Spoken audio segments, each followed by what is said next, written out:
আমাৰ স্বাধীনতা লাভৰ কিছুদিনৰ পিছৰ পৰা অসমত নানা প্ৰকাৰৰ ইটোৰ পিছত সিটো বিভিন্ন প্ৰকাৰৰ আহুকাল আহি থিয় দিলে। বৰ্তমানৰ যি অসম চৰকাৰ, এই অসম চৰকাৰ কংগ্ৰেছৰ লগত সম্পৰ্ক নথকা বা অসমৰ মাটিৰ লগত সম্পৰ্ক নথকা এটা দল, যিটোৱে ধৰ্মক আশ্ৰয় কৰি তেওঁলোকে ৰাজনীতি কৰিছে।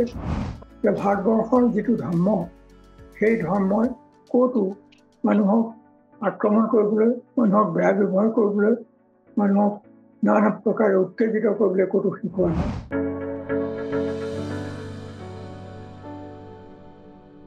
আমাৰ পডকাষ্ট চেনেলৰ 6ষ্ঠ এপিছডত আপোনালোক সকলোকে মই অঞ্জুমাই স্বাগতম জনাইছো।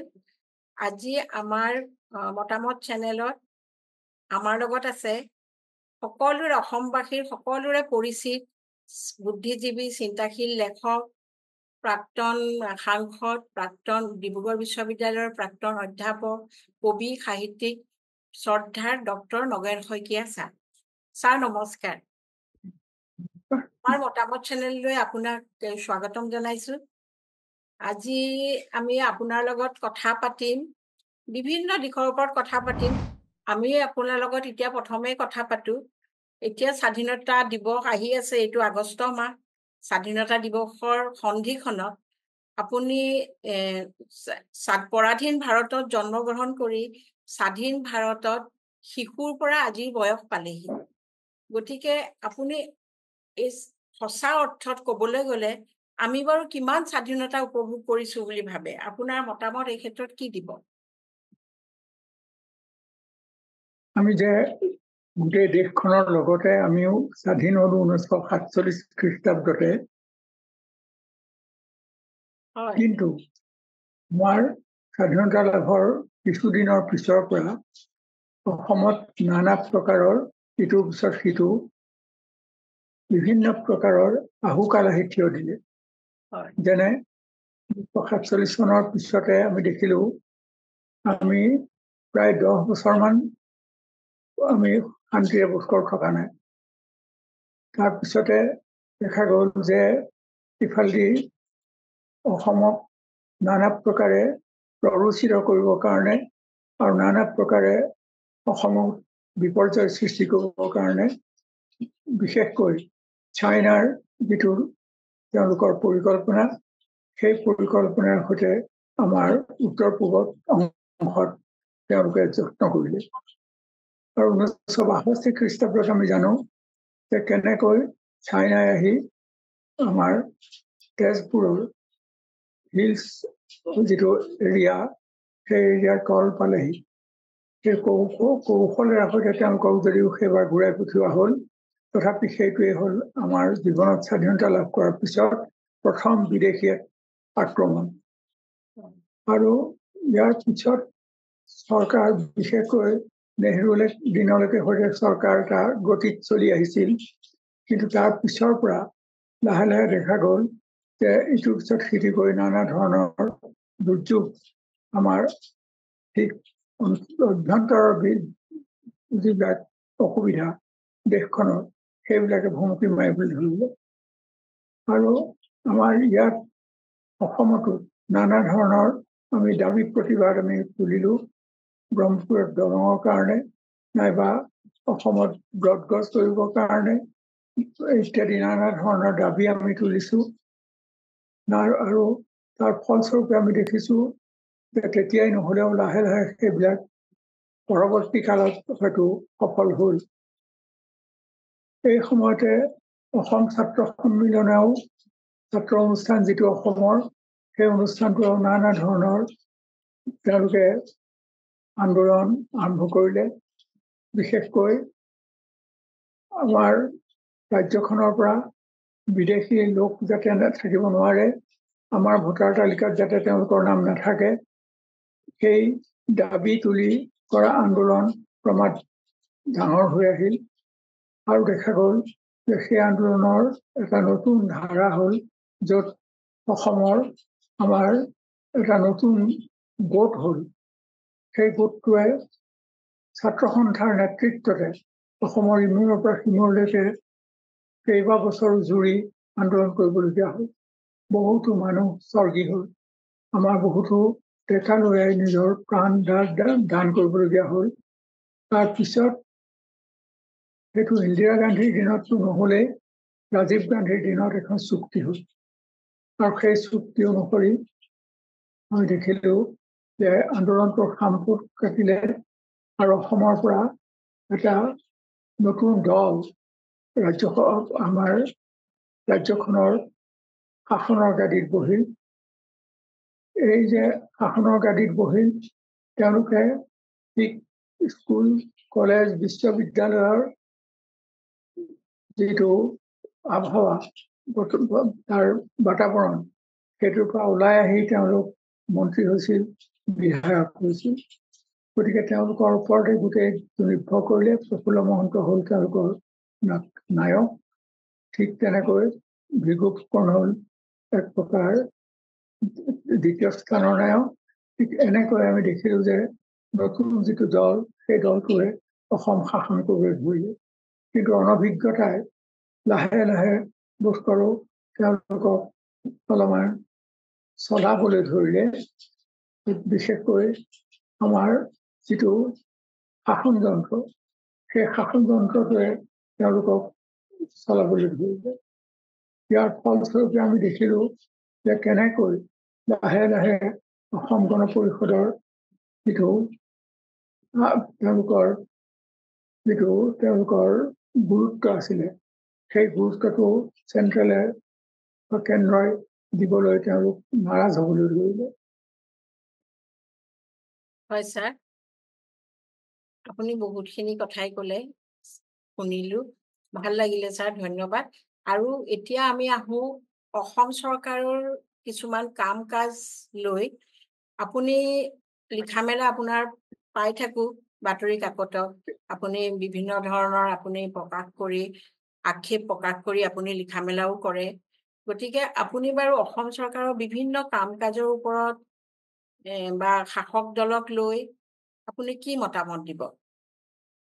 বৰ্তমানৰ যি অসম চৰকাৰ, এই অসম চৰকাৰ কংগ্ৰেছৰ লগত সম্পৰ্ক নথকা বা অসমৰ মাটিৰ লগত সম্পৰ্ক নথকা এটা দল, যিটোৱে ধৰ্মক আশ্ৰয় কৰি তেওঁলোকে ৰাজনীতি কৰিছে।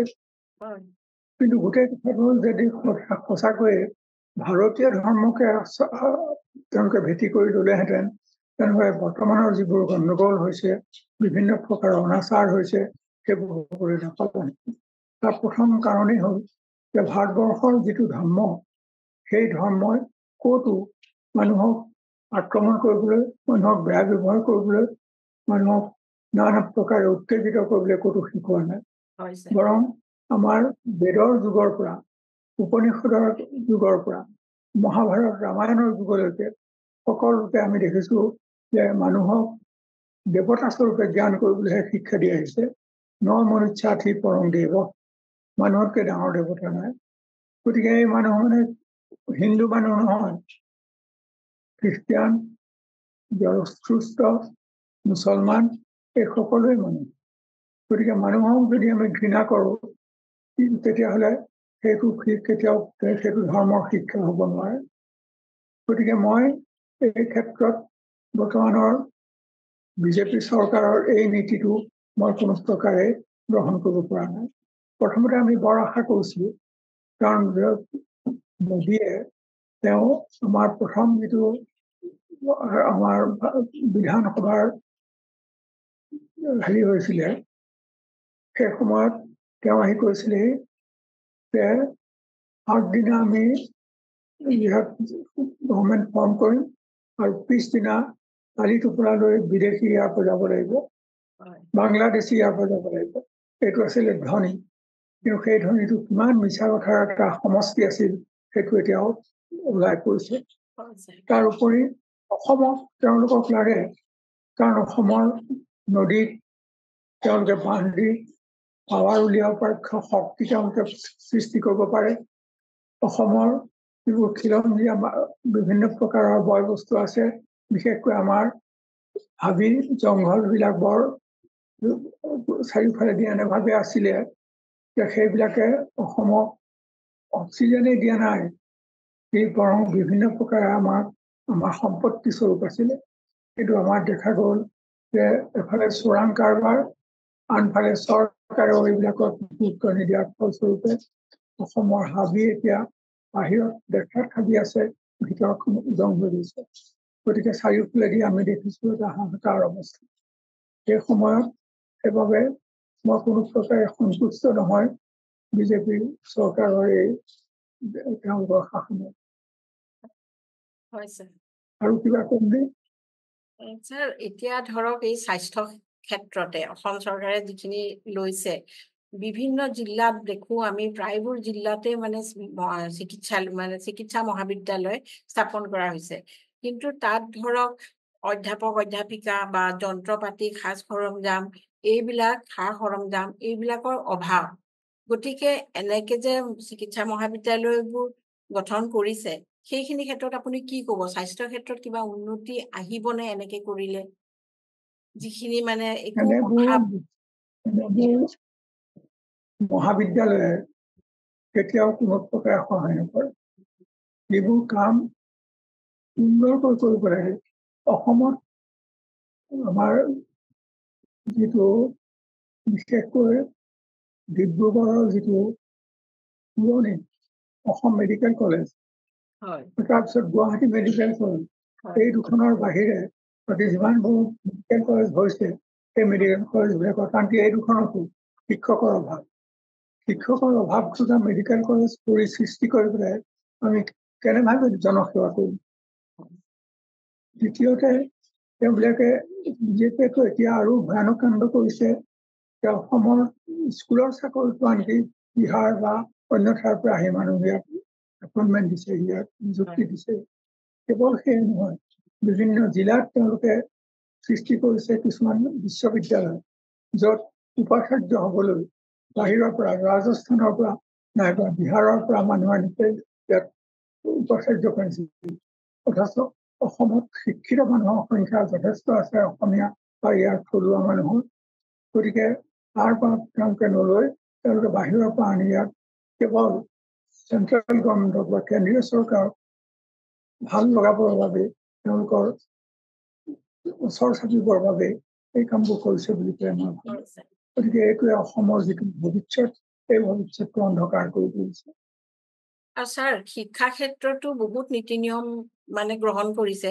শিক্ষা ক্ষেত্ৰতো ধৰক নতুন শিক্ষানীতি প্ৰয়োগ কৰিছে, আৰু প্ৰাথমিক স্কুলবিলাকত ক্লাছ 3 তৃতীয় শ্ৰেণীৰ পৰাই মানে গণিত আৰু বিজ্ঞানটো ইংলিছ মাধ্যম কৰিছে। গতিকে এইটো বাৰু কিমান যুক্তিসংগত বুলি আপুনি ভাবে যে তৃতীয় শ্ৰেণীৰ বাকীবোৰ অসমীয়া, প্ৰাথমিক অসমীয়া স্কুল, কিন্তু তাত গণিত আৰু বিজ্ঞানটো ইংলিছ কৰিছে? এইটো কোনো জ্ঞানী মানুহে কেতিয়াও এইটো কাম কৰিব কেতিয়াও নোৱাৰে। প্ৰাথমিক বিদ্যালয়ত মাতৃভাষাৰ যদি শিক্ষা নিদিয়ে আৰু শিক্ষা দিবলৈ গৈ যদি তাত দুটা বিষয় আকৌ ইংৰাজীৰে শিকাব খোজে, ইয়াতকে ডাঙৰ কি বুলি কম, বেয়া শব্দ ক'ব নোৱাৰি, মানুহে বেয়া শব্দ ব্যৱহাৰ নকৰে, ইয়াতকে ডাঙৰ দুৰ্ভাগ্য আমাৰ হাতত একো নাই। এইটো কোন সাৰুৱা মস্তিষ্কৰ পৰা এই বুদ্ধিটো ওলাইছে আমি নাজানো। ই আমাৰ স্কুলবোৰ মাৰিবৰ কাৰণে যথেষ্ট যত্ন কৰিছে। ইংৰাজী মাধ্যমৰ স্কুল বঢ়াবৰ কাৰণে বোধকৰা এটা ষড়যন্ত্ৰ কৰিছে।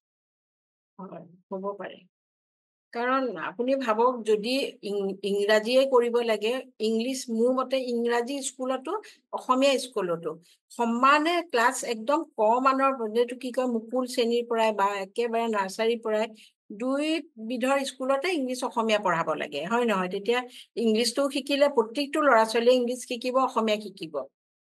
লাগিল ইংলিছ মাধ্যমৰ স্কুলতো কম্পালচৰি হ'ব লাগে, বাধ্যতামূলক হ'ব লাগে অসমীয়া, আৰু অসমীয়া স্কুলতো হয় স্যাৰ। মই নিজেও এই কথা কৈ আহিছো, শিক্ষা স্কুলীয়া যিটো শিক্ষা, সেই শিক্ষাত কোনো বস্তু থাকিব নালাগে। একে ধৰণৰ শিক্ষা হ'ব লাগে, আৰু একে ধৰণৰ শিক্ষা হ'ব লাগে, আৰু এটা স্তৰলৈকে। আমি দেখিছো যে গোটেই ভাৰতবৰ্ষতে যিমানবোৰ ডাঙৰ ডাঙৰ বৈজ্ঞানিকৰ জন্ম হ'ল, সেই আটাইবোৰে মাতৃভাষাৰ মাধ্যমেৰে স্কুলত পঢ়ি আহিছে। আৰু তেওঁলোকে তাৰপিছত যেতিয়া মাধ্যমিক স্তৰ পাইছেহি তেতিয়াহে ইংৰাজীৰ লগত পৰিচয় স্থাপন হৈছে। অৰ্থাৎ তেওঁলোকৰ সমান ইংৰাজী জনা, ইংৰাজী লিখিব পৰা মানুহ আমাৰ এই নতুন শিক্ষানীতিয়ে ক'তো এজনো সৃষ্টি কৰিব পৰা নাই।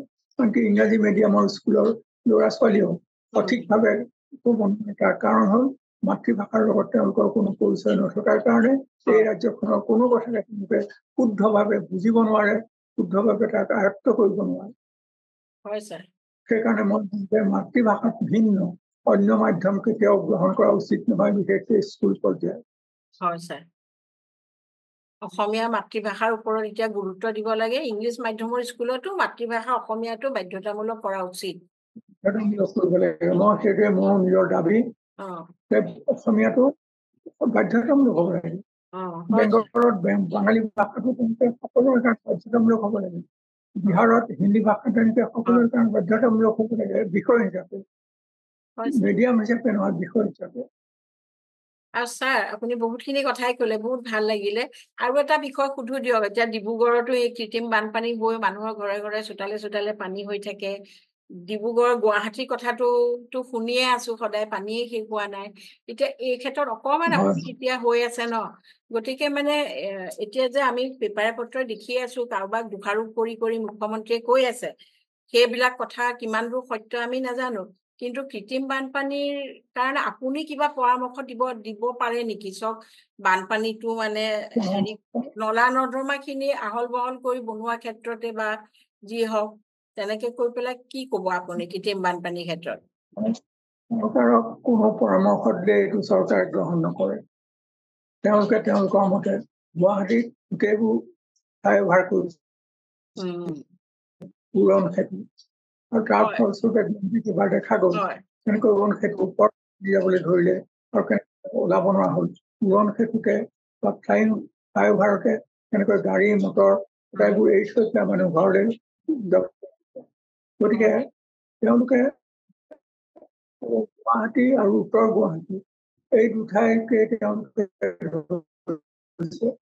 উজনি অসমক গুৱাহাটীৰ পৰা ডিব্ৰুগড়ৰ পৰা আমি যদি যোৰহাটৰ এই ৰাস্তাটো চাওঁ, তাতে ওলাই পৰিব যে এই ৰাস্তাটো প্ৰকৃততে গাড়ীৰে সৈতে যাব পৰা ৰাস্তা হৈ আছেনে। এই ৰাস্তাটো ইমান বেয়া অৱস্থাত আছে, তেওঁলোকে কৈ আছে যে আমি কৰিম কৰিম, কিন্তু কেতিয়া কৰিব? অথচ তেওঁলোকে বাৰে বাৰে ঘোষণা কৰি আছে পশ্চিম ফালেদি। আজি ঘোষণা কৰিছে, কালিৰ পৰা কাম আৰম্ভ কৰি দিছে। ইয়াত ঘোষণা কৰিছে আৰু কাম কৰিছে, একো নহয়। এইবোৰ কি কাৰণে এইটো কৰিছে, নামনি আৰু উজনিৰ পাৰ্থক্যটো মই বুজি পোৱা নাই। এইটো অত্যন্ত ভুল, অত্যন্ত আচলতে গৰিহণাযোগ্য দৃষ্টিভংগী বুলি মই ক'ব খুজিছো। আৰু ইমান নিৰ্মাণ কাৰ্যটো চলিয়েই থাকে। নিৰ্মাণ কাৰ্যই আমাৰ ইয়াত উন্নয়নৰ নামত নিৰ্মাণ কাৰ্য চলি আছে কিবা কিবি, সেয়া আপুনি কোৱা মতে উৰণ সেতু, ব্ৰিজ এনেকে কৈ পেলাই, কিন্তু মানে ফলপ্ৰসূ হৈছে বুলিতো আপুনি ভবা নাই, আমিও তেনেকে দেখা নাই। মানুহৰ কষ্টহে হৈছে, কষ্ট হৈছে, মানুহৰ কষ্ট হৈছে। হয় হয় ছাৰ। তাৰ উপৰি দেখিছো যে কেনেকৈ বয় বস্তুৰ দাম বাঢ়ি গৈছে। আজি আমাৰ অসম চৰকাৰে বিভিন্ন লাখ কোটি টকা তেওঁলোকে ধাৰ লৈ পেলাই আহি এইবোৰ কাম কৰিছে। কিন্তু সেই ধাৰবোৰ কাৰ পৰা মাৰিব? বিভিন্ন আঁচনি লৈছে, আঁচনিৰ বাবে মানুহক ঘৰে ঘৰে পইচা দিছে, ঘৰে ঘৰে ধান চাউল দিছে। তাৰ ফলস্বৰূপে অসমীয়া মানুহ, ডাঙৰ অসমীয়া মানুহ আনকি এলেহুৱা হৈ গৈছে আৰু নিজৰ মাটি খেতি কৰিব পৰা মাটিডৰা পেলাই থৈ দিছে। আজি সেই মাটিত বাহিৰৰ মানুহে এইবিলাক বহি বহি সস্তা দামৰ কিনিলেও নাইবা তাত আহি বহি তেওঁলোকৰ অধিকাৰ সাব্যস্ত কৰিব। এই জাতিটোক সকলো ফালৰ পৰা এই চৰকাৰটোৱে এই জাতিটো মাৰি পেলাব খুজিছে। গতিকে আমি এনেকে মৰিম নে নমৰো, সেইটো আমাৰ ওপৰত নিৰ্ভৰ কৰিছে। অসমীয়া জাতিও সজাগ হবলৈ হ'ল। এতিয়া অসমীয়া ল'ৰাবিলাকেও, গাঁৱৰ ল'ৰাবিলাকেও বেছিভাগক দেখা পাওঁ চিকিউৰিটি গাৰ্ড কৰিবলৈ বাহিৰলৈ গুচি যায়, বাহিৰত গৈ গৈ চিকিউৰিটি গাৰ্ড কৰে, হয় নহয়? কিয় যায়? তাৰ হেৰিটো মানে কিয় যায়, কিয় মাটিবোৰ পেলাই পেলাই তেওঁলোক গুচি যায়, কিয় খেতি নকৰে? চাগে বানপানীৰ কাৰণেই নকৰে, এইটোও হ'ব পাৰে। বানপানীয়ে মাৰি পেলাই ন তেওঁলোকৰ খেতি বাতিখিনি, সেইটো এটা কাৰক চাগে, সেইটো এটা কাৰণ নেকি। সেইকাৰণে অসমীয়া ল'ৰাবিলাকো আজিকালি খেতি সেইটো কৰিবলৈ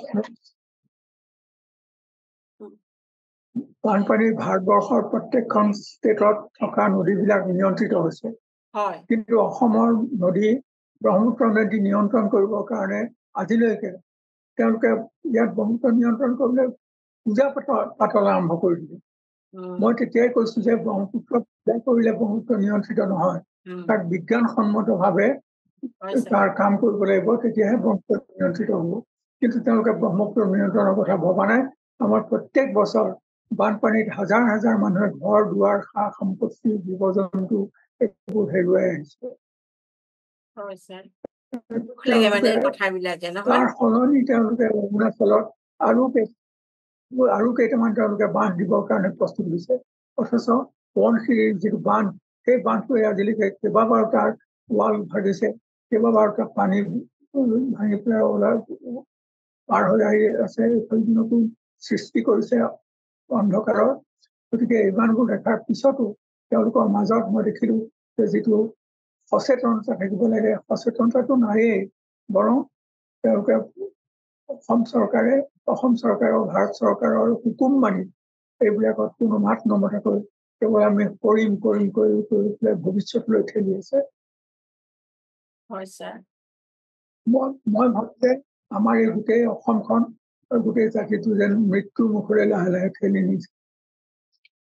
এতিয়া কা আন্দোলনৰ যোগেদি বাংলাদেশৰ হিন্দু আহিব পাৰিব বুলি পেলাই আইন কৰি পেলালে, ইমান খৰধাৰকে আইন কৰিলে যে এতিয়া তাত যেতিয়া হিন্দুসকল তাত সম্পূৰ্ণ এতিয়া অত্যাচাৰিত হৈছে, এতিয়া তাৰ মানুহ আহি পেলাই আমাৰ যিটো হেৰিয়াত বেৰাৰ ওচৰত আহি পেলাই থিয় দিছে ভিতৰলৈ সোমাই আহিবলৈ।